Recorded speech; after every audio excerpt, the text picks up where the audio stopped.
일단 윤석열 대통령은요, 관저에 머물면서 탄핵 심판에 대한 선고를 대비 중인 걸로 알려지고 있습니다. 무엇보다 체포와 수사 과정에 절차적인 문제가 드러났다, 이렇게 보고 있는 만큼 변론 재개를 요청할 거냐 말 것이냐, 이 부분도 관심이었는데, 여권은 일단 당장 변론을 다시 재개하도록 해서 이 변수가 되고 있는 부분들 다시 들여다봐야 된다, 이런 입장입니다.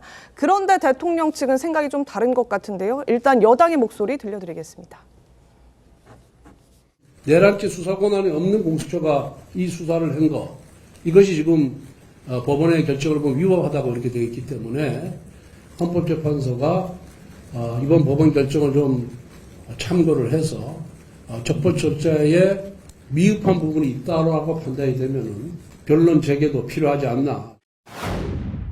헌법재판소가 법적 논란에도 피의자 신문조서, 수사 기록 등을 증거로 삼은 만큼 수사의 부당성을 지적한 이번 판결을 헌재도 당연히 살펴봐야 할 것입니다. 그런데 윤 대통령 측에서는 추가 변론 재개를 안 하는 쪽으로 지금 무게가 실리고 있는 것 같습니다. 화면 함께 보겠습니다.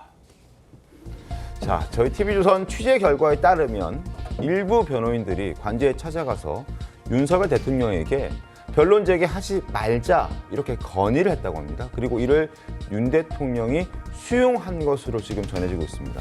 변론 재개를 하더라도 헌법재판소의 절차적 흠결은 해소가 되지 않고 오히려 마은혁 후보자의 어떤 참여 기회만 제공될 수 있다. 그러니까 여러 가지 불리해질 상황들이, 변수들이 더 많아질 수 있다라는 의견을 윤 대통령 측 변호인단이 윤 대통령에게 전달했다는 거거든요.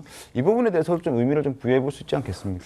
일단 뭐 어떻게 보면 전략적인 계산이겠죠. 네. 뭐 6명이 그 찬성을 해야지 탄핵이 인용이 되는 상황인데 마은혁 후보자가 만약에 들어가면 확실한 한 명이 되기 때문에 네. 그렇게 되면은 대통령 입장에서는 불리하다고 해서 그런 의견이 나올 수는 있어요. 의견이 나올 수가 있지만은 이것은 어떻게 판단을 해야 되냐 하면 국민들의 궁금증을 풀어줘야 된다고 봅니다. 저는 이 변론을 재개를 해서 네. 가장 핵심적인 게 지금 윤석열 대통령이 국회 논란을 하고 내란 혐의를 받고 있다고 하는 것이 네. 국회의원들 끌어내, 그래서 국회에서 해제 의결을 하지 못하도록 했다는 거하고, 하나는 그 그러니까 정치인 체포 명단 이거잖아요. 그런데 그 두 가지가 전부 다 지금 뭐 오염이 됐다 아니면 해요가 됐다는 의혹이 일고 있죠. 네. 이장건 전 국정원 1차장의 그 어떤 메모도 그렇고, 또 각종건 전 사령관이 최근에 또 통화 내용, 지인과의 통화 내용도 나왔지 않습니까? 네. 마치 협박을 받았던 것처럼. 그럼 그 부분에 대해서 국민들의 의혹을 해소를 하고 나서 선고를 해야 됩니다.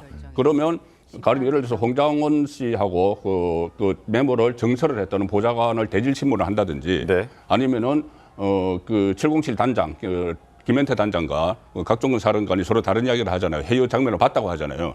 그럼 그 같이 대질신문을 한다든지 국민들이 궁금해하는 것을 풀어주고 나서 선거를 해야 되는데, 저는 선거 시점에 그런 것을 고려를 하면 안 된다고 봅니다. 두 가지가 있는데, 날짜 하나는 3월 26일 나오는 이재명 대표의 2심 선고, 네. 통합선거법 2심 선고, 그것을 그 전에 뭐 결정을 하자, 민주당에서 그렇게 지금 주장을 하면 안 된다고 봅니다. 은근히 그런 주장이 지금 들어가 있어요, 조직화하자는 거. 네. 또 하나는 4월 18일 날 문영배, 이미선 두 명의 헌법재판관의 임기가 만료된다.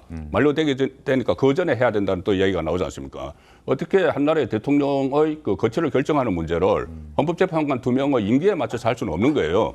그래서 지금 다시 만약에 뭐 평일을 계속 하든지 변론을 속개를 하더라도 그 4월 18일이나 3월 26일에 매여서 그 결정을 내리면은 국민이 납득하기 어렵다고 봅니다. 그런데 이제 이 변론 재개 문제는 좀 신중할 필요가 있다라는 생각이 드는 것이, 일반적으로 변론 재개가 맞아 보일 수는 있어요. 그런데 민사재판 같은 경우에는 양측의 어느 주장이 맞는지, 주장에 흠결이 있는 경우에는 보완해야 되겠다라는 취지에서 변론을 재개하는 것이 어느 측의 원피고 중에 어디에 유리할지 모릅니다. 근데 이와 같이 형사재판적 성격을 갖는 재판에서는 변론 재개를 하면 탄핵 소추단에 100% 유리합니다. 왜냐하면 변론을 재개한다는 것은 이게 이제 어떤 구조냐면, 탄핵 소추단의 일단 탄핵 사유를 입증하는 절차가 원래 탄핵 심판 절차입니다. 네. 그다음에 탄핵 소추단의 증거를 탄핵하는 것, 상쇄하는 것이 변호인단이 할 일이에요, 대리인단에. 근데 만약에 상쇄했다고 보면, 그러면 변론 재개한다는 것은 탄핵 소추단의 탄핵 소추 사실이 입증이 덜 됐다라고 보는 거거든요.